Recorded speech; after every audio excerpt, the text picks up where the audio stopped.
একটি মেয়ের ভালো থাকা খারাপ থাকা সবকিছুর অনেকটাই নির্ভর করে একজন পুরুষের আচরণের উপর।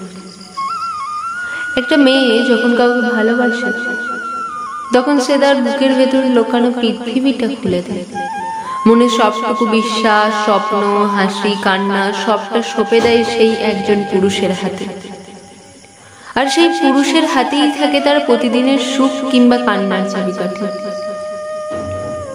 একজন পুরুষ চাইলে তার প্রেমিকাকে রানী করে রাখতে পারে ভালোবাসায়, সম্মানে, যত্নে। চাইলেই সে মেয়েটির চোখে আলো এনে দিতে পারে, যার আলোয় সে নিজেই তৃপ্ত হয়ে ওঠে। শুধু একটু কেমন আছে বললেই মেয়েটার ভেতরে ঝলমলে একটা দিন শুরু হয়। তার ছোট ছোট আবদারগুলো গুরুত্ব পেলেই সে হয় সবচেয়ে সুখী নারী। কিন্তু সেই একই পুরুষ চাইলে সেই মেয়েটিকে মুহূর্তে ভেঙে ফেলতেও পারে। অবহেলার একটা কথা, উপেক্ষার একটা দৃষ্টিতে, বারবার কথা না রাখার অভ্যেসে সে মেয়েটির প্রাণ খোলা হাসিটা ম্লান করে দিতে পারে। একটা মেয়ে বাইরে থেকে যতই দৃঢ় হোক, তার ভেতরের আবেগটা খুব কম। সে সব কিছু সহ্য করতে পারে, জীবনের চাপ, পরিবারের দুঃখ, সমাজের অন্যায়, কিন্তু সে ছেলেটিকে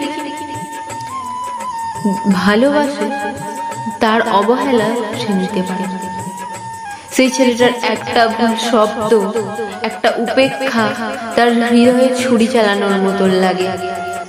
যদি ছেলেটি সময় দেয়, বুঝতে চায়, পাশে থাকে, তবে মেয়েটি হয়ে ওঠে সবচেয়ে হাসি খুশি প্রাণবন্ত মানুষ। আবার সেই ছেলেটি যদি অবহেলা করে, খোঁজ না নেয়, অন্য নারীর দিকে তাকায়, তবে সে মেয়েটি নিঃশেষ হয়ে যায় ভেতরে ভেতরে। তাই বলা হয়, একজন পুরুষ চাইলে তার ভালোবাসার নারীকে পৃথিবীর সবচেয়ে সুখী মেয়ে বানাতে পারে। আবার অবহেলা করে, বুঝতে না পেরে তার জীবনটাকে করে তুলতে পারে বিষের মতন তিক্ত। একটা মেয়ের হাসি বা কান্নার পেছনে অনেক সময় থেকে একটি মাত্র ছেলে। সেই ছেলেটি যদি ভালোবাসায় ছুঁয়ে দেয়, তবে মেয়েটি বিকশিত হয় ফুলের মতো। আর যদি সেই হাতকে ঠেলে দেয় উপেক্ষার দিকে, তবে মেয়েটির জীবন শুকিয়ে যেতে থাকে নিঃশব্দে।